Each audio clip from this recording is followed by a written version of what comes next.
한미 정상회담이 열릴 예정입니다. 북한의 태도에 따라 한미 연합 군사훈련을 축소할 수 있다는 문정인 특보의 발언. 논란이 일파만파 갈수록 확산되고 있습니다. 이런 가운데 북한에서 혼수 상태로 미국에 돌아갔던 대학생 오토 원비아가 우리 시각으로 오늘 새벽 숨졌다고 합니다. 미국의 반응이 심상치 않습니다. 한국과 미국 그리고 북한 사이에 도는 긴장감이 그야말로 살얼음 판입니다. 다음 주 한미 정상회담에 어떤 영향을 미치게 될지 전문가 두 분과 기자 한 분 모시고 말씀 나눠보도록 하겠습니다. 김준일 뉴스톱 팩트체커 자리하셨습니다. 안녕하십니까? 예. 남북 문제, 한미 문제 나오면 좀 자신 없죠?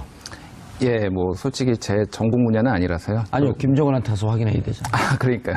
트럼프한테 와서 확인해야 되잖아요. 예, 일일이 확인하기가 좀 팩트 체크하기가 좀 힘든 예. 부분이 있어서. 트럼프 연결시켜 줄 테니까 영어로 확인하실래요? 아, 뭐 영어를 잘하진 못하지만 그래도 미국에서 몇 년 살아서. 그래요? 아니, 박사 과정을 미국에서 해서요. 오, 영어를 잘하시겠네? 예, 그냥 Are you Trump? I'm 준일 킴. 딱 끊어가지고. 땡스 얼랏 이렇게 하고. 땡스 얼랏. 뭐가 고마워요? 아, 그냥 뭐 친미주의자예요? 반미주의자는 아닙니다. 네. 홍현익 박사님 자리하셨습니다. 네, 안녕하십니까. 제가 아직 감기가 덜 나갔고요. 네, 교수님이신가요? 아닙니다. 세종연구소 수석연구위원입니다. 이래재단. 예, 과거에 한때 과거 이래재단이었죠. 예. 그 옛날의 이름을 예. 다 기억하시네요. 예. 거기, 제가 그 학번 때니까요. 그러시군요. 예. 제가 7, 8학번이니까. 그럼 저랑 동기시네. 예. 거기 운동장 좋죠. 축구장. 축구장 좋은데 거기가 지금 좀 많이 변했죠. 예. 골프 연습장이 됐다가 지금은 이제 다시 이제 접고 축구장. 지금 공터로 남아 있습니다. 네. 제가 거기서 공을 많이 쳤거든요. 그러셨어요. 예.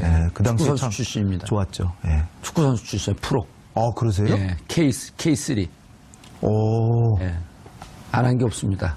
그러세요? 저도 쥐하고 비슷합니다. 예. 해본 게 너무 많습니다. 쥐 누군지 아시죠? 우리 M. 예. 아니 그냥 혼자 쥐라 그러는 거예요. 자, 김창수 코리아 뭐예요? 이거 보세요. 코리아 연구원 원장님. 예. 정말 몰라서 여쭤보신 거였어요? 아니 확인시켜 드리려고요. 자리하셨습니다. 네, 안녕하십니까. 예. 자, 시청자 여러분 죄송합니다. 제가 아직 감기가 덜 떨어져 갖고 사람도 덜 떨어지는데 감기도 덜 떨어집니다. 시청자 여러분도 샵 5400으로 다양한 의견 보내주시기 바라겠습니다. 페이스북 라이브로도 시청하실 수 있습니다. 자, 김준일 팩트체커 기자님. 예.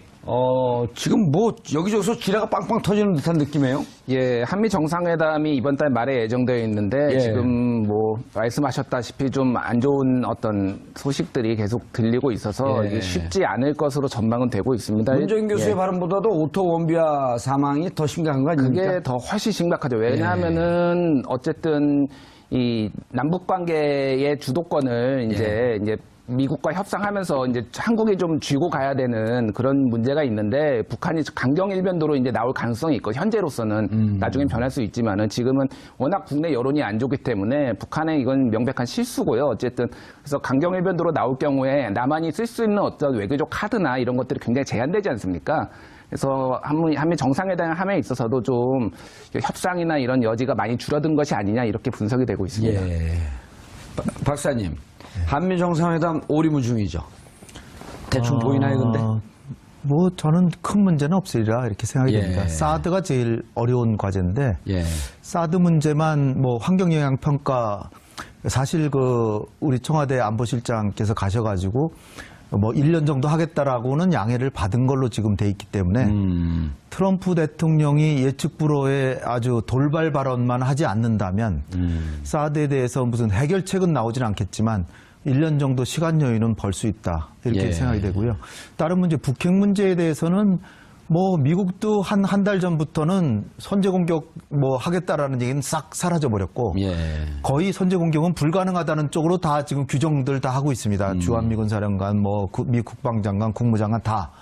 그러니까 처음에 호기 좋게 선제 공격하겠다, 북한을 꽉 찍어 누르면은 북한이 그냥 꼼짝 못하고 대화로 나올 줄 알았는데 그게 아니더라는 거죠. 이제 현실 감각을 이제 익혔기 때문에 이제는 거꾸로 분쟁이 벌어져도 휴전선 이부로 넘어가지 않겠다.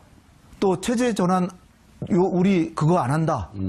홍석현 특사한테는 우리를 제발 좀 믿어달라 이렇게까지 얘기를 했어요. 그러니까 거꾸로 미국이 오히려 북미 협상에서 수세에 몰려 있다. 이렇게 생각합니다. 그러니까 미국이 지금 대화를 안 한다는 게 아니라 북한이 안 나오니까 한 번 또 밀어붙이려고 하는 그런 지금 차제이기 때문에 지금 미국이 할 수 있는 거는 중국에 대해서 세컨더리 보이콧을 진짜 할 테니까 진짜 너 제재 안 하는데 해라. 지금 그거 하고 있거든요. 그런데 뭐 우리 대통령께서 트럼프한테 뭐 그냥 대화합시다라고 적극적으로 몰아붙이지만 않는다면 굳이 결렬될 이유는 전혀 없습니다. 따라서 결렬이라고 하면 한미가 아니면 북미가요? 지금 대화할 때가 아니라 지금 세게 몰아쳐야 되는데 한국은 북한하고 대화한다 그러는데 그거 잘못된 거 아니냐 이런 식으로 아주 그냥 막말을 할 수도 있죠, 트럼프가. 예. 그런데 그러기에는 트럼프도 지금 굉장히 대화 쪽으로 가 있어요. 얼마 전에는 만약에 적절한 환경이 조성이 되면 영광스럽게 김정은을 만나겠다 이렇게까지 예. 정상회담까지 열어놓고 있어요. 그런데 미국은 북미 정상회담까지 할 수 있다라고 대통령이 스스로 얘기하는 정도인데 우리가 조심스럽게 대화한다고 하는 걸 미국이 걸고 넘어진다? 이건 정말 초강대국의 지금 태도가 아니죠. 그러니까 얼마든지 우리가 그 미국의 대북 정책에서 파고 들어갈 여지가 있다. 그래서 한반도 문제는 앞으로 한국이 주체가 돼서 한다는 거를 확실하게 각인시킬 수 있는 여지가 있다. 저는 그렇게 봅니다. 제재와 압박. 네. 미국이 유엔에서 그 결의한 사항 아닙니까? 제재와 압박을 동시 카드로 그건 이제 쓴다. 미국의 대외 전략 기조죠. 대외 전략 기조인데 관여. 예, 압박과 관여. 최대의 압박과 관여. 예, extreme pressure and engagement. 네. 그렇죠? 네. 그런데 느닷없이 대화 쪽으로 무게의 중심추가 옮겨간 이유가 뭐죠? 그거는 이제 4월 달에 북한이 꽤 큰 도발을 할 줄 알았는데 트럼프의 속내는 만약 4월 달에 북한이 큰 도발을 하면 거꾸로 신이 나가지고 막 진짜로 전쟁이라도 할 것처럼 밀어붙이려고 그랬는데 북한이 트럼프보다 더 약죠. 어떻게 보면. 그러니까 4월 달에 그냥 조그만 아주 소규모 도발만 하고 그냥 넘어가 버렸어요. 그러니까 예. 트럼프가 지금 신이 안 나는 거예요, 한마디로. 뭔가 해보려고 그러는데 북한이 하는 거는 뭐 1000km 왔다 갔다 할 정도의 단거리 미사일이니까 이게 뭐 유엔 안보리에서도 크게 뭐 제재할 수가 없어요. 차라리 장거리 미사일 쏘면 뭐 중국과 러시아 다 함께 이게 제재를 할 텐데. 예. 그러니까 트럼프로서는 막상 그 참모들한테 주한미군 사령관이나 보고를 들어보니까 이거 북한을 함부로 이렇게 선제 공격할 수가 없습니다. 그럼 할 수 없는 걸 계속 얘기한 거예요. 그렇죠. 그걸 이제 알은 거예요.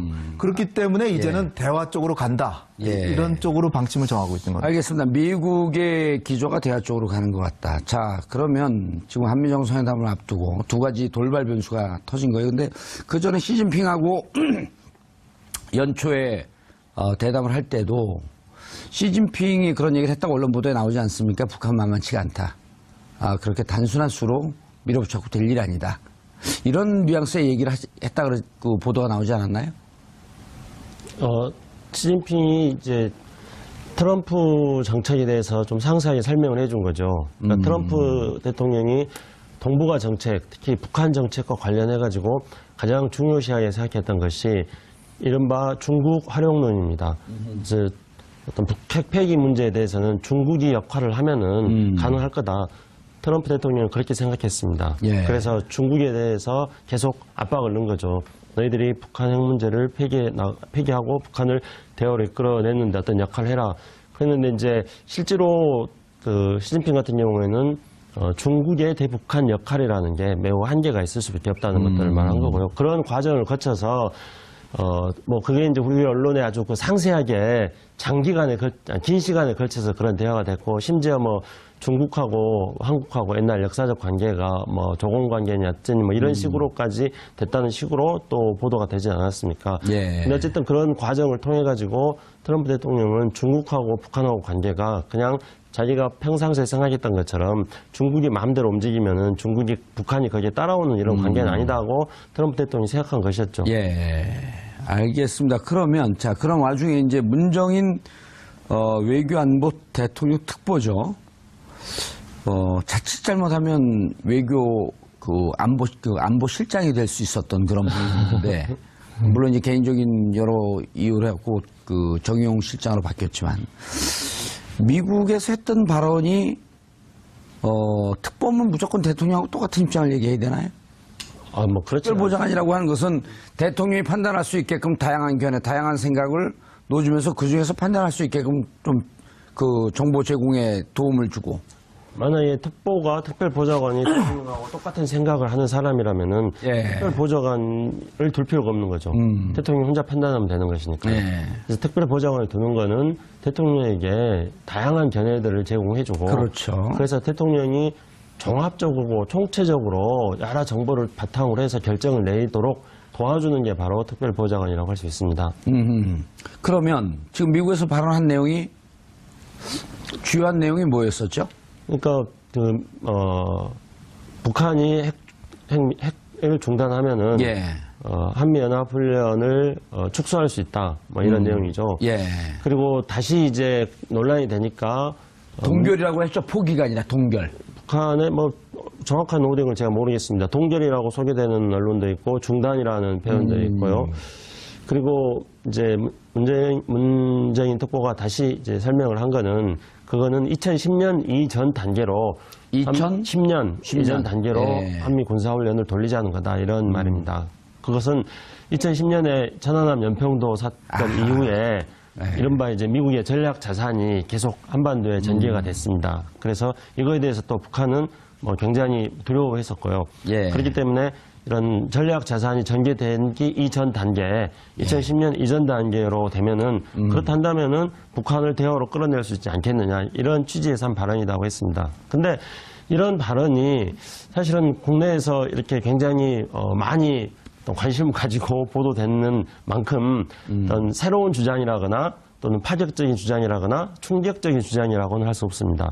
왜냐하면 이런 이야기들은 굉장히 많이 이야기가 됐었거든요. 그렇죠. 예. 네, 그렇기 때문에 이 문재인 특보가 가가지고 미국의 여론들을 살펴보기 위해서 뭐 어떤 세미나 과정에서 기조연설을 하면서 그런 제안을 한 것인데 그게 생각보다 지금 핫 이슈가 되어버린 거죠. 예. 박사님. 네. 그 북한이 핵과 미사일 중단하면 혹은 동결하면 한미연합 군사훈련과 미 전략무기 축소를 미국과 논의할 수 있겠다. 학자로서 자연스러운 얘기 아닌가요?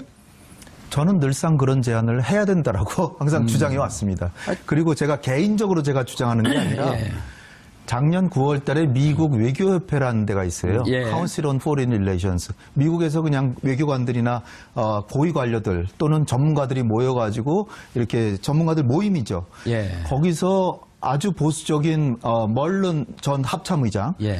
전 주한미군 사령관 샤프 사령관 이런 사람들이 가담해가지고 16명이 이 대북정책 보고서를 냈어요. 그 보고서 내용이 결정적인 부분이 뭐냐. 지금 오바마 대통령의 전략적 인내 정책은 실패했다. 북한하고 대화를 했는데 대화 한번 못 해보고 결국 북한의 핵을 가지게 만드는 게 아니냐. 따라서 지금이라도 대화를 해야 되는데 대화를 하기 위해서 미국은 초강대국 미국은 북한이 만약에 핵을 정지하고 지금 문재인 교수 얘기한 거죠. 핵을 정지하고 1000km 이상 미사일 발사를 모라토리엄 한다. 모라토리엄 유예한다는 겁니다. 예. 이건 일정 기간 동안 발사 안 한다는 거죠. 그렇게 하면 미국은 영양분을 지원하고 일종의 식량이죠. 식량을 지원하고 한미연합훈련의 규모와 내용을 조정해주면서 대화에 들어간다. 이거예요. 그러면 문정인 교수보다 하나 더 주는 거예요. 영양분 지원까지도 주는 거예요. 예. 그리고 1차 대화의 목표, 이 더 놀라운 것은 1차 대화의 목표가 뭐냐면 북한의 핵을 동결시키는 게 목표입니다. 1차 대화 자체의 목표, 종착역이 폐기가 아니고. 폐기가 아니고 동결이에요. 그리고 동결까지 되면 2차 대화에 들어가는데 그때 이제 핵폐기를 한다는 거예요. 핵폐기를 위한 대화를 한다는 예. 건데 이게 놀라운 거죠. 그러니까 그간의 오바마 정부나 대한민국 정부의 그 논리는 뭐였냐면 북한이 하도 핵 협상에서 거짓말을만 하고 약속을 해도 안 지키니까 예. 대화에도 소용이 없다. 미리 북한이 여러 가지 5가지 이상 조건을 이행하면 그때 대화를 해주겠다는데 거꾸로 미국이 북한이 1000km 이상 미사일만 안 쏘고 핵실험만 유예하면 영양분 지원하고 그다음에 한미 군사훈련의 규모를 축소시켜가면서 수 있다. 나가겠다는 거예요. 그런데 나가는 것도 목표가. 핵의 궁극적인 폐기도 1차 목표가 아니라 1차 목표는 동결이 목표예요.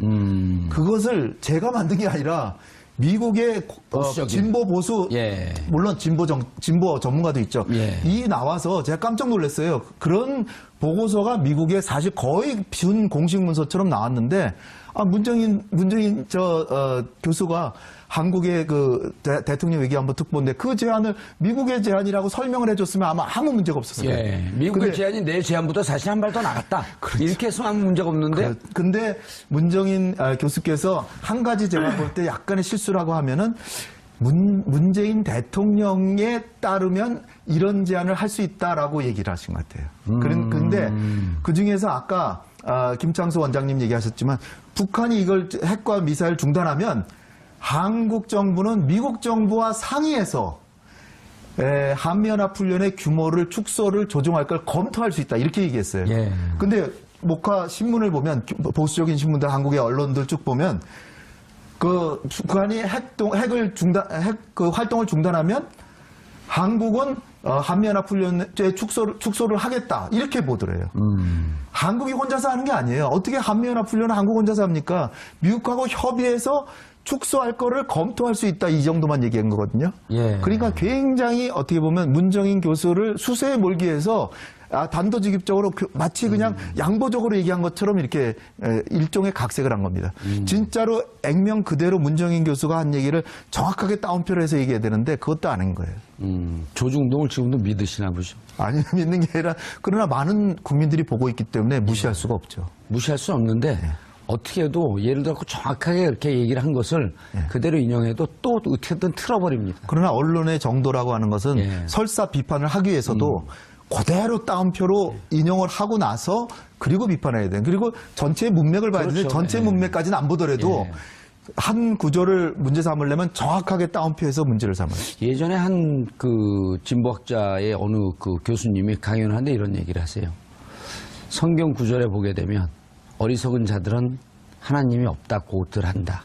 그런데 보수 언론은 앞뒤를 다 째고 성경에 보면 하나님이 없다고. 성경에조차도 하나님은 없습니다. 그러니까 이게 왜곡하려고 마음을 먹게 되면 그러니까요. 대책이 없는 거예요. 이건 국민들께서 정말 이렇게 거두절미하고 남의 말을 갖다가 그 비판을 위한 비판으로 말을 막 축소시키고 막 이렇게 하는 그 신문 같은 건 보지를 마셔야죠. 팩트인 척하면서 사실은 가짜 언론, 가짜 뉴스를 생산해내는 거죠. 그러니까요. 자, 김창수 박사님. 그런데 자 대통령 입장과 다르다. 특보니까 충분히 다룰 수 있죠. 청와대 입장은 공식 입장이 아니고 한 개인의 학자 입장이다. 거기까지는 좋았습니다. 왜 옐로우 카드를 꺼내들었죠? 뭐 좀 제가 보더라도 청와대 표현이 굉장히 좀 강력한 표현을 사용할 것 같습니다. 근데 그렇게 하는 거는 또 나름대로 고심은 했을 거라고 보여집니다. 왜냐하면은 그럼 청와대도 고심 안 하고 했을까요? 그렇죠. 그러니까 지금 이제 청와대 입장을 보면은 이 발언 내용에 대해서는 여러 가지로 우리가 검토해 볼 수 있는 그런 카드 중에 하나다 그렇게 보는 것 같습니다. 그렇지만은 한미 정상회담을 앞두고 문정인 교수의 이 발언이 한미 정상회담의 악재가 되는 것을 막아보기 위해서 일단은 근본적으로 더 이상 논란이 확대되는 것을 차단하자 그런 차원에서 그냥 굉장히 강력한 경고를 했다. 그런데 실제로 미국 언론이나 혹은 미 국방부, 국무부 이런 쪽에서 아니 특보라고 하는 사람 여러 사람이 있을 수가 있으니까 컨설턴트니까 어드바이저고 여러 얘기할 수 있지. 문재인 대통령 입장이 중요하지 청와대 공식 입장이 중요하지 저게 뭐가 그렇게 중요할까? 미국은 이렇게 생각하지 않을까요? 실제로 미국 정부에서는 그렇게 말했죠. 청와대 입장은 아닐 것이다 이렇게 말했습니다. 그래서 이 문정인 교수의 발언을 놓고 우리가 지금 여러 가지 어떤 말을 하는 사람들이 있는데 그걸 한번 보자는 거죠. 그래서 문정인 교수는 앞에서 그 발언에 대해서 우리 홍영익 박사님이 잘 말씀해 주셨습니다. 그는 문정인 교수의 새로운 주장도 아니고 이미 미국 내부에서도 그런 이야기들은 많이 나오는 이야기들 중에 하나를 문정인 교수가 한 겁니다. 그 다양한 견해 중에 하나일 수 있는 거 아니에요? 그렇게 발언한 문정인 교수가 있고요. 그 다음에 청와대 안보실 같은 경우에는 이것이 더 이상 확산되는 것을 막고자 강력하게 대응했습니다. 그 다음에 청와대 입장이 아니다. 개인의 입장이다 이렇게 말했죠. 미국 정부 역시 그것은 청와대 입장이 아니고 개인의 입장이 아니다 이렇게 미국 정부도 말했습니다. 한국 언론은 이건 한미동맹 깨는 거다 이렇게 말했습니다. 그럼 이렇게 말을 한 걸 놓고 보면은 어느 쪽에 가장 과대해서 부적절하게 발언을 하고 있는 것인가. 그러니까 물론 문정인 교수의 발언에 대해서 우리가 문제를 삼는다면은 한미 정상회담을 앞두고 대통령 특보의 신분으로서 물론 특보로 말을 한 건 아니지만은 그런 것 때문에 조금 더 신중히 해서 된다 이런 지적을 할 수 있습니다. 하지만 그렇다 그래서 지금 언론들이라든가 또는 뭐 보수 정당들이 어떤 대응하는 것처럼 그런 대응이 또 오르냐 했을 예. 때 그들의 대응이 가장 큰 문제가 있다고 아니 보여집니다. 우리가 늘 비판할 때 달을 가리키면 달을 봐야지 왜 손톱에 껴있는 때를 봅니까? 왜 손가락 끝을 봅니까? 이런 비판들을 많이 하잖아요. 예. 지금 문정인 특보에 얘기를 하면 그 내용의 여부를 봐야지 그것을 그 다음에 자기들이 해석해서 한미동맹을 언제 깬다 그랬습니까? 팩트에 없잖아요. 예. 실제로 이제 한미 군사훈련은 과거에 북한하고 협상하는 과정 속에서 중단한 적도 있었습니다. 1992년도에 이제 한반도 비핵화 선언 뭐 이런 것들 예. 하는 과정에서 중단한 적이 있었기 때문에요. 미국에서도 또 많이 검토된 것이었고 예. 실제로 나중에 이제 북한의 지금 핵과 미사일을 제거시켜 나가는 과정에서 한미 군사훈련 어떻게 할 것인지에 대해서 분명히 대안을 가지고 있어야 되는 거죠. 그러니까 문재인 누굽니까? 그 박지원 국민의당 전 대표는 오히려 청와대 내용을 비판했어요. 내용이 옳으면 가만히 있을 것이지 뭘 경고까지 하냐. 오히려 청와대 안에 이런 분들이 청와대 입장을 대변한 것 같아요. 박지원 대표의 얘기가. 지금 이제 청와대 안보실 세팅이 아직 완벽하게 되어 있지는 않기 때문에 네. 그래서 청와대에서는 한미 정상회담이 지금 굉장히 중요한 회담이지 않습니까? 왜냐하면은 이번 한미 정상회담이 앞서 이제 홍영익 박사님 말씀하신 것처럼 사드 문제도 있지만 또 예. 그뿐만 아니라 우리 외교가 어떻게 본다면 지금 퍼펙트 스톰과 같은 종합적인 어떤 위기 상황입니다. 그리고 6개월 동안 완전 공백이었잖아요. 그렇죠. 그래서 한미 관계도 그렇지만은 우리 한중 관계도 그렇고 한일 관계도 그렇고 거기다가 이제 남북 관계까지 이렇게 복합적인 어떤 외교 위기 상황에 놓여 있습니다. 이걸 지금 문재인 정부는 물려받은 거잖아요. 따라서 첫 번째 이 정상회담이나 한미 정상회담을 통해 가지고 퍼펙트 스톰처럼 종합적 예. 총체적 위기에 빠져 있는 우리 외교를 이제 풀어나가려고 하는데 이런 문제 때문에 걸림돌이 되지 않기 위해서 청와대에서는 좀 민감하게 나오고 그렇죠. 있어 보입니다. 민감하게 반응한 것처럼 보이는데. 자, 김 기자님, 팩트 네. 체크. 예. 정우택 자유한국당 원내대표 소설가예요. 예? 예, 뭐 북한 김정은의 웃음소리가 서울까지 들리는 것 같다. 문정인 이게 막 환초에 들리는 건가요? 그러게요. 참 북한 없었으면은 어떻게 했을지 자유한국당 참 걱정입니다. 예. 아, 기자는 중립적이어야지 왜 자유한국당을 비판하세요? 아니 항상 느닷없이? 북한 얘기를 이렇게 걸고 넘어지니까 예. 이게 북한하고 아무 상관이 없는 얘기인데 갑자기 예. 북한 얘기를 걸고 넘어지니까 이제 하는 거고요. 이거는 예. 무슨 뜻인가요? 문정인 이간질에 가까운 균열이자 자해행위? 이게 납득이 가는 어투인가요? 좀 이제 직관적으로 와닿지는 않는데 이거를 굳이 해석을 하자면 예, 해석해 주세요. 이간질에 가까운 균열이라 하는 것은 이제 한미 동맹의 균열을 아, 일으켰다라는 거죠. 예. 그래서 한미 동맹을 균열이 생기면은 이거는 한국의 국익에 반대되는 자해 행위다. 이런 식으로 이제 해석을 할 수가 있는 야, 건데. 정우택 전문가가 나타나셨네. 예.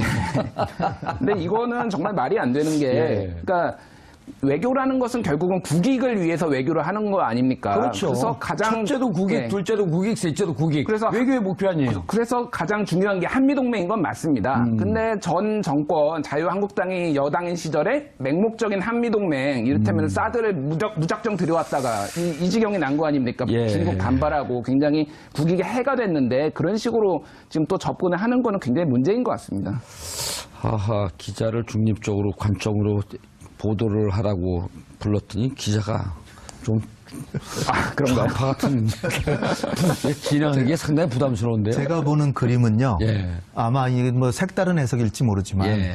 저는 그 문정인 교수가 그 문재인 대통령에게 외교안보 가정교사 격이거든요. 예. 그러니까 평소에 저런 말씀을 많이 하셨을 거예요. 그러니까 문재인 대통령이 어느 정도 그 정도 제안은 우리가 언젠가는 하리라라고 생각하는 내용을 문정인 교수가 가서 얘기를 한 겁니다. 예. 근데 문정인 교수는 어떻게 보면 시점상 지금 정상회담에서는 트럼프와 문재인 대통령 간에 요 정도 그냥 얘기는 나올 것이다. 예. 친목도모만 이제 하는 것이 사실상 목표예요. 목표인데 근데 문정인 교수는 좀 갈 길이 먼 거죠. 지금 아까 정우택 대표 이렇게 나왔는데 제가 참 유감스러운 건 뭐냐면 그 당의 대통령께서 대한민국의 외교를 동북아와 한반도에서 우리 민족의 운명을 포함해서 완전히 주체해서 객체로 전락시켰어요. 그러니까 우리가 변수가 더 이상 아니에요. 아베도 한국을 무시하고 시진핑도 무시하고 트럼프도 무시하고 틸러슨이 한국에 와가지고 우리 외교장관 만나기도 전에 기자 성명을 발표하고 한국은 그냥 자기가 얘기하면 들으라는 거죠. 저녁 외교장관끼리 저녁 먹자 그러는데 뭐 초대받지 않았다라고 했는데 지금 최근에 알려진 걸 보니까 초청을 몇 번이나 했는데 거절했다. 그리고 뭐 일본은 최고의 동맹국이라 그러면서 한국은 이건 뭐 파트너다. 그냥 순전한 그냥 파트너. 동맹에서 친구에서 파트너거든요. 그러니까 네. 한국에 대해서 완전 무시라는 거예요. 그래서 이제 대한민국 정부가 이제 제대로 된 정부가 들어와서 이게 한국을 객체에서 주체로 만들기 위해서 가능하면 남북 대화를 빨리 하려고 이렇게 대화 채널도 마련하려고 그러고 미국에 대해서도 북핵 문제 해결을 해서 한국이 좀 더 선도적으로 나가기 위해서 문재인 교수가 한 얘기가 바로 그거예요. 북핵 문제 해결을 위해서는 북한을 대화로 끌어들여야 된다. 그렇죠. 지금 끌어들이려면 핵심이 제일 이런 대화를 제안을 해야 끌어내는 거 된다. 아니에요? 예. 이런 제안도 우리가 할 수 있어야 된다라는 얘기를 한 거거든요. 근데 그 제안을 할 수 있어야 된다라고 하는 얘기를 완전히 반미적인 발언이라고 이렇게 매도한다고 하는 건 정말로 염치 없는 행동입니다. 그 당의 정부에서 나라를 이 꼴로 만들어 놓고 이건 제가 보기에는 정말 양심의 문제예요. 너무나도 양심에 어긋나는 저런 논평을 내는 건 참 예. 어이가 없습니다. 제가 볼 때. 알겠습니다. 사드 문제에 대해서요. 사드 때문에 한미 동맹이 깨지면 그게 무슨 동맹이냐. 너무도 상식적인 얘기예요. 우리가 사드라고 하는 것이 한미 동맹의 목표가 아니지 않나요? 그렇죠. 그러니까 우리가 이제 한미 동맹을 이야기하면서 그동안에 북한과 우리가 지금 대치 상태에 있지 않습니까? 예. 그래서 북한의 위협을 억제하는 것, 이게 한미 동맹의 목표입니다. 그리고 북한으로부터 오는 위협은 너무나 많이 있습니다. 그래서 그 위협을 억제하기 위해서 한미 동맹을 해왔고, 미국 역시 한미 동맹은 지난 60년 동안 굉장히 훌륭한 동맹이라고 이야기하고 있습니다. 그런데 사드 같은 경우에는 지금 현재 국내적으로 본다면은 절차상 문제점들이 많이 제기되고 있지 않습니까? 그리고 예. 미국하고도 그 문제에 대해서는 협의를 하고 있습니다. 그래서 이런 북한을 억제하기 위해서 60년 이상 가장 성공적인 동맹체제를 우리는 유지시켜왔고 앞으로 이를 더 발전시켜 나가려고 하는데 이 절차상의 문제를 가지고 우리가 사드에 대해서 재검토를 해나가고 그래서 예. 이 절차가 잘 된다면은 오히려 더 견실해지게 되는 거죠. 그래서 이런 문제를 가지고 한미동맹을 깨뜨린 거다 이렇게 볼 수는 없는 거죠. 그래서 그거에 대해서 이제 문정인 교수가 좀 강력하게 그 기자 간담회에서 표현을 했던 걸로 보여집니다. 예. 그리고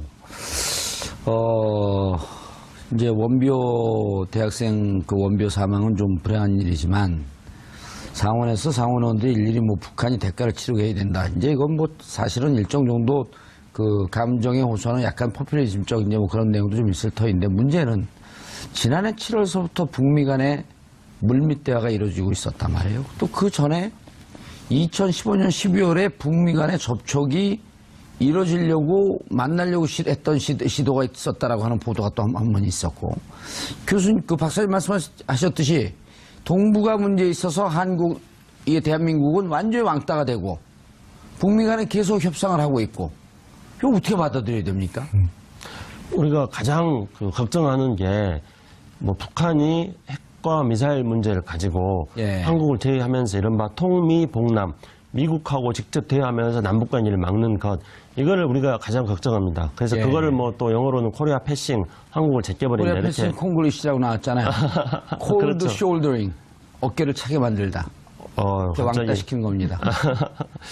그래서 이제 그런 문제에 대해서 우리가 가장 걱정을 하고 있고 국민들도 걱정합니다. 그래서 예. 우리가 가장 원하는 것은 홍영익 박사님께서 말씀하셨듯이 우리 문제는 우리가 주도하는 것, 예. 더 나아가서 남북 문제를 우리가 주도하는 것뿐만 아니라 동북아, 동아시아의 평화를 정착시키는데 한국이 선도적 역할을 하는 것 이런 걸 우리 국민이 원하는 거 아니겠습니까? 그렇죠. 예. 그렇기 때문에 한국이 모든 문제에 있어서의 운전석에 앉아야 되는 겁니다. 그런데 우리는 지금 북한하고 무슨 대화만 하려고 그러면은 그것이 마치 북한에 통화하는 것처럼 그런 식으로 계속 공세를 퍼붓는 세력들이 우리 사회에 강력하게 존재하고 있었습니다. 예. 근데 그 사이에 미국은 이미 북한하고 대화를 했고 또 이번에 이제 그 학생의 사망이 굉장히 안타깝고 비극적인 사건이라고 생각합니다. 예. 근데 또 미국 내에서는 이런 것들을 계기로 해가지고 확보된 북한과 미국의 채널을 통해가지고 북미 간의 대화로 발전시켜 나가려고 북미 하는 간의 그런 대화가 움직임도 있었기 있습니다. 때문에 지금. 원비호 학생도 어쨌든 송환이 된 거 아니에요? 그렇죠. 그 북미 간의 대화의 결과로서 원비어를 송환한 거였고 그것과 비교해 본다면은 우리는 지금 현재 우리 선교 활동으로 들어간 한국 국적의 대한민국 국민이 지금 북한에 3명이 영유돼 있고 그리고 탈북자로 해서 한국에 와가지고 우리 국적을 가진 사람이 또 3명이 북한에, 총 6명이 지금 현재 북한에 있습니다. 생존에 있나요? 그렇죠. 억류돼 있습니다. 북한에. 그리고 작년에 이제 그들이 외신과 인터뷰를 통해 가지고 자기들은 국정원의 공작에 의해서 돈 받고 한 거다. 이렇게 이제 물론 북한의 수사에 의한 그런 발표였죠. 예. 근데 어쨌든 그렇게 언론에 나왔습니다. 세계 언론에 나왔던 거였죠. 근데 우리는 북한하고 아무런 참고가 없습니다. 예. 그렇기 때문에 그들에 대해서 우리는 지금 어떤 상황이 있는지 전혀 모르고 있습니다. 박사님, 네. 우리끼리 이 접촉을 좀 늘리고 남북 대화를 해야 된다라고 하는데 지금 청와대 스탠스를 보게 되면 북핵 실험에 대해서는 아주 강도 높게 비판을 하는데 대화하려고 하는 노력은 물론 물밑으로 뭐가 이루어질지 모르지만 겉으로는 드러나는 모습은 너무 우리 진영이 그 대한민국 사회의 보수 진영, 보수 언론 이런 거 눈치를 많이 보는 듯한 모습이 보이는데 이제 또 하나 걸림돌에 이거 있지 않습니까? 그때 12명인가 13명인가 그 북한 네, 닝보에서 온 작년 예. 4월에. 닝보, 예. 닝보에서 왔던 여정원들. 그러니까 12명의 여정원과 1명의 매니저인가요? 예, 지배인 해갖고 이제 13명인데 그 분들에 대해서 반드시 이제 만약 대화를 하려고 시도하면 북한은 그 문제를 제기할 것이고 민변에서는 이분들이 뭔가 공작에 의해서 내려온 거 아니냐라고 하면서 면담 요청을 했는데 본인들이 안 만난다라고 하는 이유로 만나지 않고 있고 이런 문제들이 아직 선결이 안 되고 있거든요. 네. 남북 대화를 하게 되면 분명히 반드시 그 북한에서 그 문제를 먼저 선결하자 이렇게 대화할 텐데 얘기할 텐데 북한은 그렇게 얘기하고 있고요. 예. 12명의 종업원, 지배인은 아마 포기하는 것 같습니다. 예. 지배인은 본인이 여기 오길 진짜 원했으니까. 근데 그 종업원에 대해서는 한국의 민변이나 이제 여러 인권단체에서 좀 우리가 만나서 좀 의사를 진짜로 예. 본인들이 오길 원했는지 확인 좀 해야 되겠다는데 아직까지 만나질 못하고 있어요. 아니 서훈 국정원장 바뀌면 그런 거 좀 해야지 그러니까 뭐라고 이제 있어요. 기대를 이제 서 원장님한테 이제 하고는 있는데 예. 되겠죠. 그리고 북한에서는 한 명을 더 추가해서 요구하고 있는데 김연희 씨란 분이에요. 그 사람은 누구냐면 여성인데 중국에 저 병치료자 왔다가 한국으로 가서 돈을 벌기 위해서 왔는데 한국에 와보니까 한국 국적을 취득하면 북한으로 돌아갈 수가 없다는 걸 알고 난 다시 돌아가겠다라 그러는데 이미 왔으니까 못 보낸다 그래가지고 지금까지 이제 여기 여러 차례 울면서 방송에도 나왔잖아요. 그렇죠. 나 북한을 예. 보내달라고. 그러니까 북한에서 노골적으로 김연희 씨와 12명의 종업원을 보내라. 지금 그러고 있습니다. 김연희. 예. 근데 지금 우리 정부가 남북 간에 일단 통신선 채널부터 열고 예. 그다음에 기본적인 인도 조절은 하고 말라리아 방역 같은 호혜적인 사업 우리에게도 유리하니까 말라리아가 우리 바람 타고 넘어와 가지고서는 전염되면 안 좋잖아요. 그러니까 근데 요즘 아픈 건 말라리아 때문에 글쎄요. 그래서 이거는 우리한테 이익이기 때문에 당연히 해야 되는 거예요. 남북 관계가 정면 대결 국면에서 우리를 이익을 위해서 해줘야 되는데 그것조차 안 했거든요. 그런 것부터 해서 하려고 그러는데 북한이 그거 조금 지원하려고 해가지고 슬금슬금 대화하려고 그러는데 우리 필요 없다. 이렇게 거꾸로 거절하고 있습니다. 거절했잖아요. 12명하고 김연희 씨 안 보내는 이상 우리 못한다라고 그러고 있고 그러니까 문재인 정부가 남북 대화를 재개하는데 장애물이 여러 가지가 있는데 한국의 보수 세력의 결사적인 반대 그게 이제 숨어 있고 지금 이럴 때 나타나는 거죠. 두 번째는 북한이 좀 미사일 도발 같은 거 안 해줘야 그래도 우리 정부가 할 수 있는데 그것도 좀 문제가 있고. 그게 한 라인 있고 물밑 선이 있어야지 뭐가 얘기가 되는 그러니까 거 아니에요. 이제 문재인 교수 같은 분은 이렇게 다른 인터뷰에서 하시는 얘기가 이건 물밑 대화를 해야 된다. 당연히 해야 된다. 그런데 이제 과거 정부들이 아주 결벽증 같은 게 있어가지고 물밑 대화하는 거를 터부시하고 막 그거 하다가 들키면 마치 무슨 공작하는 마치 것처럼. 무슨 엄청난 잘못한 것처럼 그러는데 목적이 순수하고 그 대신에 물밑 대화는 하되 야당 대표를 불러가지고 브리핑을 해주고 이래야 이게 정상인 나라예요. 그렇죠. 그리고 그걸 비공개로 하고. 근데 문제는 어디 있냐면 야당 대표한테 브리핑 해주면 바로 그 다음날 신문에 납니다. 그러니까 이게 좀 비밀을 지켜주고 또 정부는 야당 대표하고도 기밀을 공유하고 이런 식으로 돼야 되는데 그런 걸 근거로 해서 신뢰 회복을 좀 해야 돼요. 그러니까요. 근데 이제 앞으로는 그렇게 되겠죠. 아주 좋은 방법이 있습니다. 물밑 대화할 때 홍윤육 박사 같은 분들 보내게 되면 서울 사람인지 금방 티가 나는데 옆에 계신 분은 거의 남이나 북이나 티가 안 나는 게 저런 분들 보내면 북에서 막 돌아다니도 아무도 몰라요. 제가 말씀드렸지 않습니까? 북한뿐만 아니라 동남아 다녀도 모른다고요. 아니 중국 간 적이 있었는데 중국 사람들이 저한테 길을 물어보더라니까요. 그래서 뭐라 그랬어요? 아니 그래서 옆에 중국말 잘하는 제 친구가 있으니까 걔한테 그냥 손짓해서. 그럴 때 그래야죠. 팀부동 못 알아듣겠다. 아 그랬죠. 팀부동을 했죠. 팀부동. 네. 아니 근데 농담이 아니라 진짜로 과거에 박정희 정권 시절에도 이후락을 왔다 갔다 했었잖아요. 노태우 정권조차도 그 보수적인 군사 독재 정권조차도 계속 한 라인을 개통을 해놨었단 말이에요. 9년 동안에 이 남북 관계를 끊어놓은 이 적폐라고 하는 것이 이렇게 심각한 문제인 거예요. 사실은 이명박 정부 때 비밀리에 접촉도 했는데 그때 거꾸로 그 기억나실 거예요. 북한에서 돈으로 우리 접촉한 사람 매수하려고 그랬다. 그러니까 또 혼비백산해가지고 그랬대요. 그러면 북경하고 저 싱가포르에서 청와대 비서관 한 명과 국정원 간부 하나하고 통일부 간부 하나 3명이 가가지고 했는데 가방을 꺼내가지고 돈을 주려고 그랬다. 그걸 또 뭐 그래가지고 했는데 쟤는 지금 이제 문재인 정부는 너무 그런데 주눅 들지 말고 하고 야당 대표한테 보안각서 받고 브리핑해주고 그렇게 해서 정말 국회에서 남북 문제 같은 거는 이제 화통하게 이렇게 초당적으로 협력하고 그리고 정부도 그거를 정부의 어떤 인기를 위해서 이용하지 않고 그런 식으로 돼야 서독처럼 되는 겁니다. 그리고 그게 바람직한 모습이고 앞으로는 그렇게 될 거라고 보여지고요. 한마디만 더 말씀드리고 싶은 게 뭐냐면 사실은 트럼프 대통령이 처음 취임하자마자 북한을 선제 공격하겠다 수도 없이 얘기했고 매티스 장관 와서 선제 공격하겠다 그러고 뭐 막 그랬잖아요. 그거 확 바뀌었잖아요. 그러면 아까 우리 문정인 교수 비판하는 그 정당에서는 모름지기 북한을 미국이 선제 공격하면 한국은 전쟁이에요. 그럼 비판해야 될 거 아니에요. 비판하는 목소리 들어본 적이 없고요. 또 하나는 최근에 와서는 뭐 적절한 상황이라고 톤은 달았지만 김정은과 영광스럽게 만나기도 하겠다. 이거 미국은 뭐 정상회담도 마음대로 하고 선제 공격도 마음대로 하고 아무런 비판도 안 하는데 그럼 우리 보수 언론에서 트럼프 종북 좌빨됐다 이렇게 비판해야 될 거 아니에요. 철저하게 한국 중심적 사고가 없는 거예요. 제가 볼 때는. 문정인 교수는 저렇게 비판하면서 트럼프 대통령 왜 비판하는 목소리 한 번 못 듣습니까? 트럼프 대통령은 김정은 북한 위원장에 대해서 꽤나 똑똑한 애네 그렇게 이야기했습니다. 누가요? 트럼프 대통령이요. 프리티 스마트 쿠키, 꽤나 똑똑한 아이네 이렇게 이제 말을 했거든요. 뭐라고 지금 도구한 거예요? 영어 한 거예요? 프리티 스마트 쿠키. 일본식 발음하는 겁니다. 아세아식 발음. 프리티 스마트 쿠키. 근데 이제 다 먹고 싶다. 쿠키니까. 똑똑한 아이다 그런 거죠. 그런데 그런 건 어떤 거냐면 트럼프 대통령은 모든 것들을 다 거래가 가능하다고 생각합니다. 그래서 북한 그쪽 실용적 판단을 하고 있는 거 아니에요. 그러니까 북한 핵과 미사일도 거래가 가능하다고 판단하고 그것을 협상을 통해서 해결하기 위해서 압박도 수단으로 쓰는 거고 또 김정은에 대해서 똑똑한 애다. 김정은 만나는 게 영광스럽다. 이런 발언도 하는 겁니다. 그래서 왜 이렇게 협상을 하기 위해서는 수단을 우리가 다양하게 가져야 된다는 것에 대해서 우리가 너무 경직되게 지금 자세를 보이고 있다는 생각입니다. 그러면 자 이제 그 비판하고 그랬는데 지금 문재인 대통령께서 한미정당 정상회담에서 미니멈선, 맥시멈선 이거에 대해서 가이드라인을 좀 쳐줘야 되지 않을까요? 요 정도까지니까 아까는 이제 친목도모 여기가 이제 아주 미니멈선일 거고 저 위에 갖고는 우리가 남북 정상도 만나고 남북한이 좀 만나야 되는데 그런 부분에 대해서 미국도 이런 우리 입장을 잘 이해해 줘라. 이 정도까지는 하고 와야 되는 거 아닌가요? 문재인 대통령 임기가 5년이에요. 예. 그러니까 뭐 개헌하고 뭐 어떻게 될지 모르지만 하여튼 4년 이상은 최소한 하시는 거잖아요. 그렇죠. 그렇다면 일단은 좀 마음의 여유를 가지시고 트럼프하고 그냥 친구 된다라는 생각을 하셔서 어떻게든 트럼프에 대해서 트럼프가 한미동맹 자체를 뭔지 잘 몰라요. 그러니까 한미동맹을 대한민국은 중시하고 있다.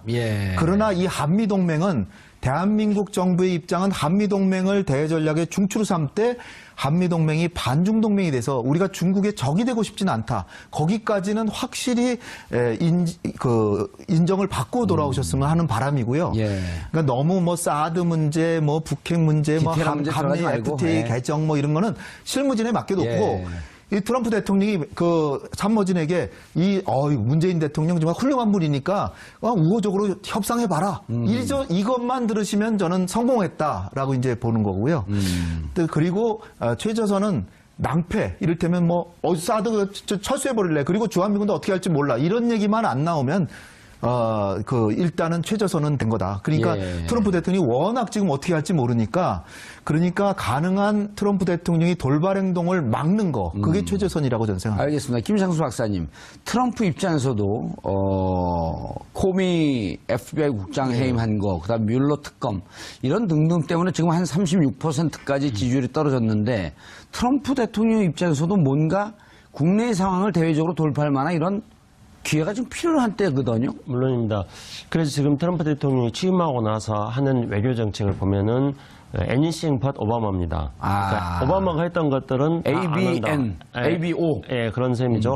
그래서 오바마의 성과인 파리 기후변화 협정도 탈퇴했고. 탈퇴하고 그리고 이란의 핵 폐기, 이란과 핵 협상도 부정하고 있고 쿠바하고 수교도 지금 이제 다시 수교 이전 단계로 지금 돌아가고 있습니다. 그래서 오바마의 대외적인 성과들을 전부 지금 제로로 만들고 있지 않습니까? 예. 그거는 오바마가 또 못한 게 하나 있습니다.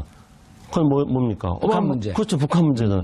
그러면 이제 트럼프 대통령 오바마가 북한 문제는 해야 돼. 그렇죠, 못한 거는 하고 오바마가 한 거는 깨고 이런 예. 구상을 가질 수 있고 실제로 현재 북한에 대해서 취하고 있는 트럼프 대통령의 태도는 홍영희 박사님 말씀하신 것처럼 우리 또 수구 세력들의 입장에서 본다면은 오바마가 종북이라고 비판해야 될 정도로 북한은 트럼프.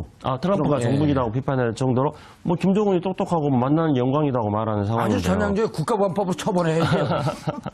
그렇기 때문에 우리가 여기서 주목해야 되는 것은 그러한 옛날식 냉전적 사고방식에서 벗어나서 실용적이고 협상이 모든 것을 가능하게 한다고 생각하는 트럼프 시대에 예. 우리는 어떻게 우리의 국익을 지키기 위한 협상의 카드를 다양하게 준비할 것인가 이걸 마련해야 두 됩니다. 분이 청와대 그 안보 라인들이 다 있으니까 청와대에서 정말 그 바라고 싶은 게 비판하고 지금 이제 뭐 아직 출범한 지 얼마 안 되고 아직 자리도 못 잡고 인수위도 없이 시작을 했기 때문에 여러 가지 익스큐즈 할 만한 상황들이 있거든요. 네. 그러나 안보 문제에 있어서는 안보를 한미동맹 뺏기겠다는 거 아니잖아요. 사드 당장 빼겠다는 것도 아니었고 그다음 안보 무능한 정권도 아니고 그러니까 이 안보가 남북 대화를 통해서 좀 더 공고히 될 수 있다. 또 평화 문제가 경제 문제로 연결될 수 있다.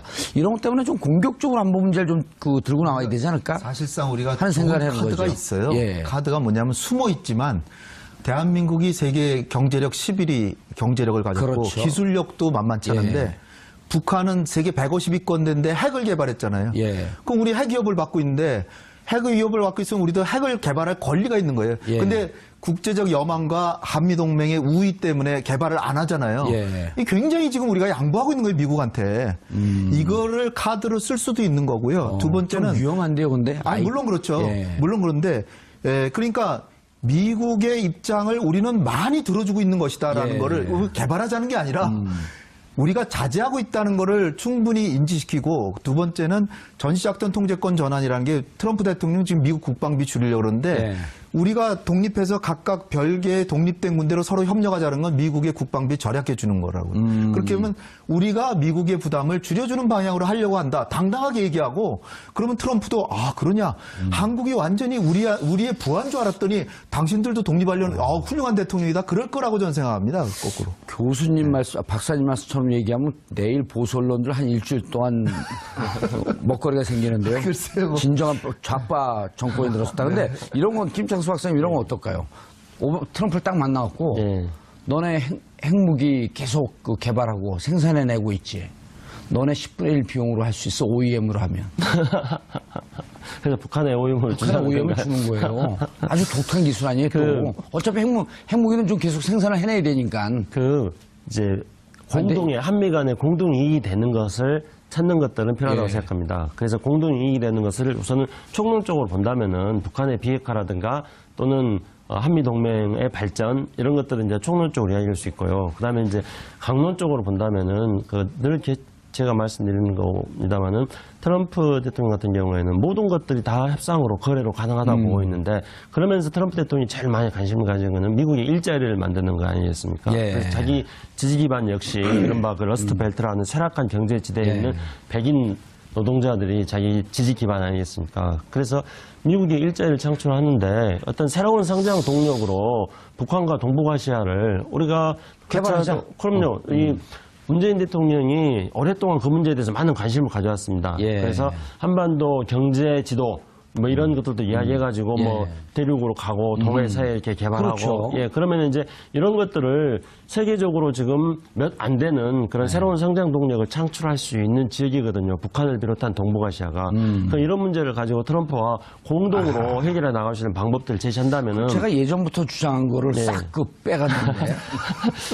아니, 이런 거잖아요. SOC, 그런 남북, 미국, SOC. 한시적 법인을 만들어서 그 SOC가 할 것은 뭐냐면 북한 개발권을 주는 거예요. 남북, 미국. 그래서 북한 50% 지분. 여기 대한민국 30%, 미국 20%인데 20% 중에 이 20% 트럼프 너 다 가져오 괜찮아. 니네 알아서 하고. 그리고 이게 이 SOC가 북한 개발하면 여기 또 그 아시아 개발 뭡니까 그 중국에서 하고 있는 뭐죠? AIIB. 그 돈 들여갖고 북한 개발하고. 이게 꼭 그러면서 그 틀 안에서 미국과 중국도 화합을 하고 주도권은 대한민국과 북한이 쥐고 있고 이런 걸 제안해야 되지 않을까요? 문재인 대통령께서?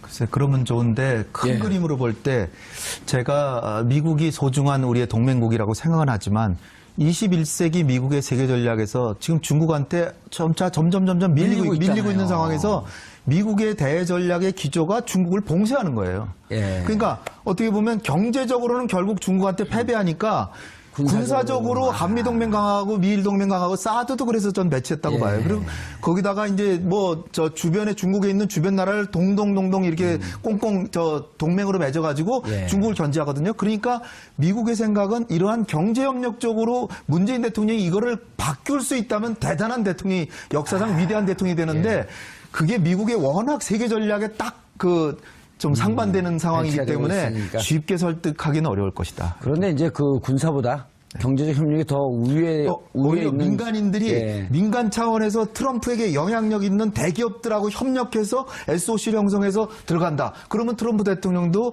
그 대기업들의 로비로 인해 가지고 그래 그러면 한번 해봐라. 이렇게 될 수 있을지 모르죠. 하다 보면 트럼프 설득할 건 저밖에 없는 것 같은데. 그리고 김정은 설득할 건 김찬수밖에 없고. 제가 한 가지만 말씀드리면요. 1992년도에 이제 그때 한반도 분위기가 좋았을 때 그때 북한의 김영순이라고 김정일의 핵심 측근이었습니다. 김영순이 1992년 1월 달에 미국을 방문했습니다. 그래서 미국을 방문해가지고 미국 국무차관을 만나가지고 김영순이 제안했던 게 북한하고 미국하고 관계 정상화하자. 그리고 북한하고 미국하고 군사동맹도 하자. 이렇게 제안을 했어요. 파격적으로요. 그러면은 그런 건 뭐냐면은 트럼프 입장에서 그런 정보가 입력이 되어진다 한다면은 북한과의 관계 개선을 통해 가지고 군사 경제적으로 미국이 북한과 관계를 강화시키면서 동아시아 전략을 만들어 나갈 수 있는 게 가능하다고 생각할 수 있다는 거죠. 아, 그런 선례가 있었네요. 네. 예, 알겠습니다. 그러는데 그거 잘못된 거 아니냐 이런 식으로 아주 그냥 막말을 할 수도 있죠. 트럼프가. 그런데 그러기에는 트럼프도 지금 굉장히 대화 쪽으로 가 있어요. 얼마 전에는 만약에 적절한 환경이 조성이 되면 영광스럽게 김정은을 만나겠다. 이렇게까지 정상회담까지 열어놓고 있어요. 그런데 미국은 북미 정상회담까지 할 수 있다라고 대통령이 스스로 얘기하는 정도인데 우리가 조심스럽게 대화한다고 하는 걸 미국이 걸고 넘어진다? 이건 정말 초강대국의 지금 태도가 아니죠. 그러니까 얼마든지 우리가 그 미국의 대북 정책에서 파고 들어갈 여지가 있다. 그래서 한반도 문제는 앞으로 한국이 주체가 돼서 한다는 거를 확실하게 각인시킬 수 있는 여지가 있다. 저는 그렇게 봅니다. 제재와 압박. 미국이 유엔에서 그 결의한 사항 아닙니까? 제재와 압박을 동시 카드로 그건 이제 쓴다. 미국의 대외 전략 기조죠. 대외 전략 기조인데 관여. 압박과 관여. 최대의 압박과 관여. extreme pressure and engagement. 그렇죠? 그런데 느닷없이 대화 쪽으로 무게의 중심추가 옮겨간 이유가 뭐죠?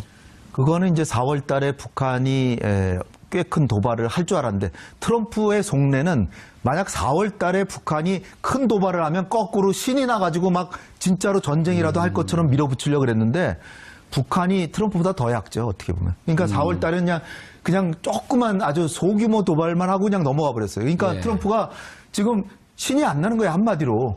뭔가 해보려고 그러는데 북한이 하는 거는 뭐 1000km 왔다 갔다 할 정도의 단거리 미사일이니까 이게 뭐 유엔 안보리에서도 크게 뭐 제재할 수가 없어요. 차라리 장거리 미사일 쏘면 뭐 중국과 러시아 다 함께 이게 제재를 할 텐데 그러니까 트럼프로서는 막상 그 참모들한테 주한미군 사령관이나 보고를 들어보니까 이거 북한을 함부로 이렇게 선제 공격할 수가 없습니다. 그럼 할 수 없는 걸 계속 얘기한 거예요. 그렇죠. 그걸 이제 아는 거예요.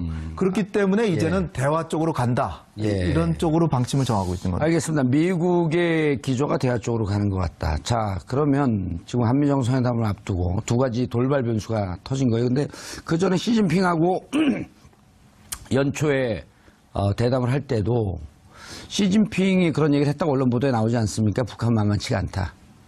그렇게 단순한 수로 밀어붙였고 될 일이 아니다. 이런 뉘앙스의 얘기를 했다 그 보도가 나오지 않았나요? 시진핑이 이제 트럼프 정책에 대해서 좀 상세하게 설명을 해준 거죠. 그러니까 트럼프 대통령이 동북아 정책, 특히 북한 정책과 관련해가지고 가장 중요시하게 생각했던 것이 이른바 중국 활용론입니다. 그래서 터지는 듯한 느낌이에요? 예, 한미 정상회담이 이번 달 말에 예정되어 있는데 예. 지금 뭐 말씀하셨다시피 좀 안 좋은 어떤 소식들이 계속 들리고 있어서 예. 이게 쉽지 않을 것으로 전망은 되고 있습니다. 문재인 교수의 예. 발언보다도 오토 원비아 사망이 더 심각한 거 아닙니까? 그게 더 훨씬 심각하죠. 왜냐하면은 어쨌든 이 남북 관계의 주도권을 이제 미국과 협상하면서 이제 한국이 좀 쥐고 가야 되는 그런 문제가 있는데 북한이 강경 일변도로 이제 나올 가능성이 있고 현재로서는 나중엔 변할 수 있지만은 지금은 워낙 국내 여론이 안 좋기 때문에 북한의 이건 명백한 실수고요. 어쨌든 그래서 강경 일변도로 나올 경우에 남한이 쓸 수 있는 어떤 외교적 카드나 이런 것들이 굉장히 제한되지 않습니까? 그래서 한미 정상회담에 있어서도 좀 협상이나 이런 여지가 많이 줄어든 것이 아니냐 이렇게 분석이 되고 있습니다. 예. 박사님, 한미 정상회담 오리무중이죠. 대충 보이나요, 근데? 뭐 저는 큰 문제는 없으리라 이렇게 생각이 예. 됩니다. 사드가 제일 어려운 과제인데 예. 사드 문제만 뭐 환경영향 평가 사실 우리 청와대 안보실장께서 가셔가지고 뭐 1년 정도 하겠다라고는 양해를 받은 걸로 지금 돼 있기 때문에 트럼프 대통령이 예측 불허의 아주 돌발 발언만 하지 않는다면 사드에 대해서 무슨 해결책은 나오진 않겠지만 1년 정도 시간 여유는 벌 수 있다 이렇게 예. 생각이 되고요. 다른 문제 북핵 문제에 대해서는 뭐 미국도 한 달 전부터는 선제 공격 뭐 하겠다라는 얘기는 싹 사라져 버렸고 예. 거의 선제 공격은 불가능하다는 쪽으로 다 지금 규정들 다 하고 있습니다. 주한미군 사령관, 뭐 미 국방장관, 국무장관 다. 그러니까 처음에 호기 좋게 뭐 선제 공격하겠다, 뭐 북한을 꽉 찍어 누르면은 북한이 그냥 꼼짝 못하고 대화로 나올 줄 알았는데 그게 아니더라는 거죠. 이제 현실 감각을 이제 익혔기 때문에 이제는 거꾸로 분쟁이 벌어져도 휴전선 이부로 넘어가지 않겠다. 또 체제 전환 우리 그거 안 한다.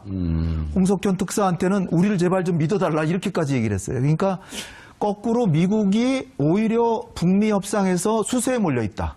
이렇게 생각합니다. 그러니까 미국이 지금 대화를 안 한다는 게 아니라 북한이 안 나오니까 한 번 또 밀어붙이려고 하는 그런 지금 차제이기 때문에 지금 미국이 할 수 있는 거는 중국에 대해서 세컨더리 보이콧을 진짜 할 테니까 진짜 너 제재 안 하는데 해라. 지금 그거 하고 있거든요.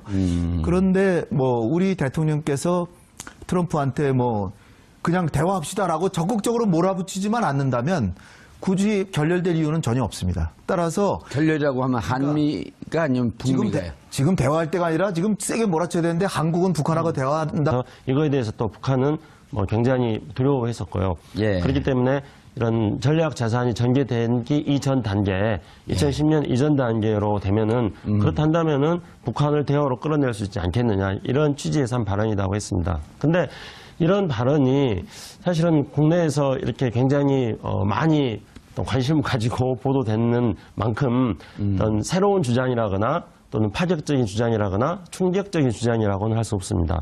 왜냐하면 이런 이야기들은 굉장히 많이 이야기가 됐었거든요. 그렇죠. 예. 네, 그렇기 때문에 이 문재인 특보가 가가지고 미국의 여론들을 살펴보기 위해서 뭐 어떤 세미나 과정에서 기조연설을 하면서 그런 제안을 한 것인데 그게 생각보다 지금 핫 이슈가 되어버린 거죠. 예. 박사님. 네. 북한이 핵과 미사일 중단하면 혹은 동결하면 한미연합 군사훈련과 미 전략무기 축소를 미국과 논의할 수 있겠다. 학자로서 자연스러운 얘기 아닌가요? 저는 늘상 그런 제안을 해야 된다라고 항상 주장해 왔습니다. 그리고 제가 개인적으로 제가 주장하는 게 아니라 예. 작년 9월 달에 미국 외교협회라는 데가 있어요. 예. Council on Foreign Relations. 미국에서 그냥 외교관들이나 고위 관료들 또는 전문가들이 모여가지고 이렇게 전문가들 모임이죠. 예. 거기서 아주 보수적인 멀른 전 합참의장, 예. 전 주한미군 사령관 샤프 사령관 이런 사람들이 가담해가지고 16명이 이 대북정책 보고서를 냈어요. 그 보고서 내용이 결정적인 부분이 뭐냐. 지금 오바마 대통령의 전략적 인내 정책은 실패했다.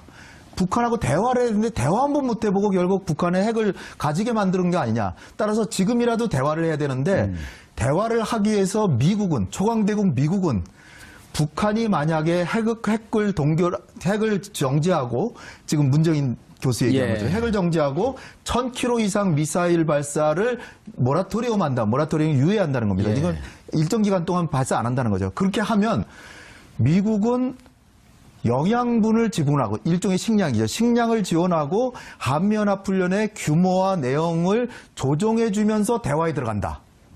이거예요. 그러면 문정인 교수보다 하나 더 주는 거예요. 영양분 지원까지도 주는 거예요. 예. 그리고 1차 대화의 목표, 이 더 놀라운 것은 1차 대화의 목표가 뭐냐면 북한의 핵을 동결시키는 게 목표입니다.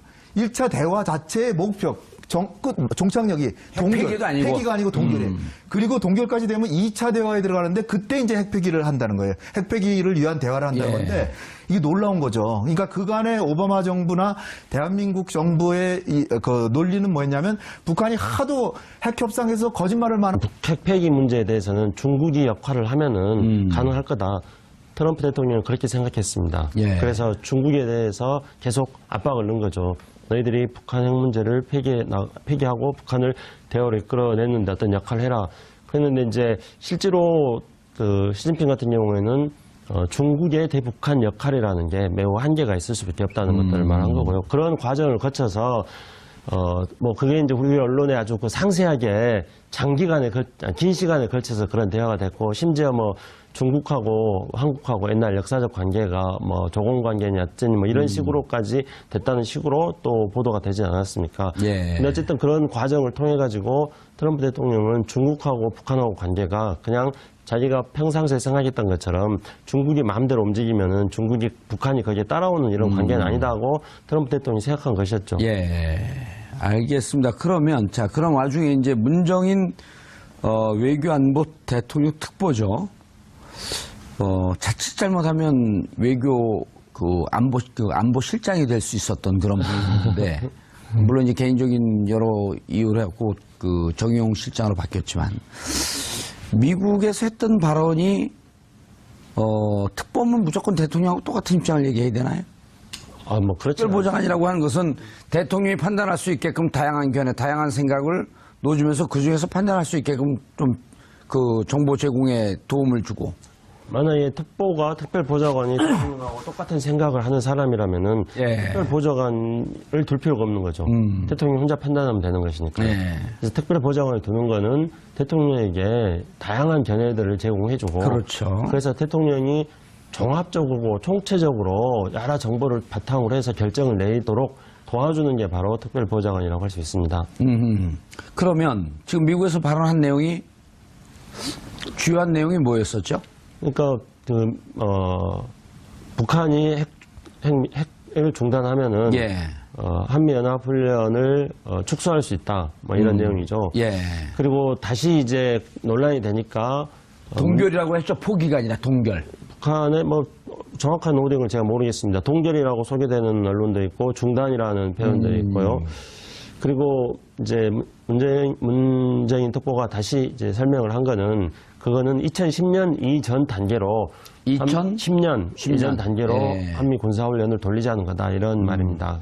그것은 2010년에 천안함 연평도 사건 이후에 이른바 이제 미국의 전략 자산이 계속 한반도에 전개가 됐습니다. 그래서 한미 정상회담이 열릴 예정입니다. 북한의 태도에 따라 한미 연합 군사훈련을 축소할 수 있다는 문정인 특보의 발언. 논란이 일파만파 갈수록 확산되고 있습니다. 이런 가운데 북한에서 혼수 상태로 미국에 돌아갔던 대학생 오토 원비아가 우리 시각으로 오늘 새벽 숨졌다고 합니다. 미국의 반응이 심상치 않습니다. 한국과 미국 그리고 북한 사이에 도는 긴장감이 그야말로 살얼음 판입니다. 다음 주 한미 정상회담에 어떤 영향을 미치게 될지 전문가 두 분과 기자 한 분 모시고 말씀 나누도록 하겠습니다. 김준일 뉴스톱 팩트체커 자리하셨습니다. 안녕하십니까? 예. 남북 문제, 한미 문제 나오면 좀 자신 없죠? 예, 뭐 솔직히 제 전공 분야는 아니라서요. 아니요, 김정은한테 가서 확인해야 되잖아요. 아, 그러니까요. 트럼프한테 가서 확인해야 되잖아요. 예, 일일이 확인하기가 좀 팩트 체크하기가 좀 힘든 예. 부분이 있어서. 트럼프 연결시켜 줄 테니까 영어로 확인하실래요? 뭐 영어를 잘하진 못하지만 그래도 미국에서 몇 년 살아서. 그래요? 아니, 오. 박사 과정을 미국에서 해서요. 오, 영어를 잘하시겠네? 예, 그냥 Are you Trump? I'm 준일 킴. 다 끊어요. 땡스 얼랍 이렇게 하고. 땡스 얼라 뭐가 고마워요? 그냥 뭐 친미주의자예요? 반미주의자는 아닙니다. 예. 홍현익 박사님 자리하셨습니다. 네, 안녕하십니까. 제가 아직 감기가 덜 나갔고요. 네. 교수님이신가요? 아닙니다. 세종연구소 수석연구위원입니다. 이래재단. 예, 과거에 과거 한때 이래재단, 이래재단일 때 예. 그 옛날의 이름을 예. 다 기억하시네요. 예. 거기, 제가 그 학번 때니까요. 그러시네요. 예. 제가 7, 8학번이니까. 그 저랑 동기시네. 예. 거기 운동장 좋죠. 축구장. 축구장 좋은데 거기가 지금 좀 많이 변했죠. 예. 골프 연습장이 됐다가 지금은 이제 다시 이제 접고 축구장. 지금 공터로 남아 있습니다. 네. 제가 거기 가서 공을 많이 쳤거든요. 그러셨어요. 예. 그 당시에 축구 선수 참 출신입니다. 좋았죠. 예. 축구 선수 출신 프로. 그러세요? 예. K3. 오. 예. 안 한 게 없습니다. 그러세요? 저도 쥐하고 비슷합니다. 예. 해본 게 너무 많습니다. 쥐 누군지 아시죠? 우리 M 예. 아니 그냥 혼자 쥐라 그러는 거예요. 자, 김창수 코리아 뭐예요? 이거 보세요. 코리아 연구원 원장님. 예. 정말 몰라서 여쭤보신 거였어요? 아니 확인시켜드리려고요. 자리하셨습니다. 네, 안녕하십니까. 예. 자, 시청자 여러분, 죄송합니다. 제가 아직 감기가 덜 떨어져갖고, 사람도 덜 떨어지는데 감기도 덜 떨어집니다. 시청자 여러분도 샵 5400으로 다양한 의견 보내주시기 바라겠습니다. 페이스북 라이브로도 시청하실 수 있습니다. 자, 김준일 팩트체커 기자님. 네. 지금 뭐 여기저기서 지뢰가 빵빵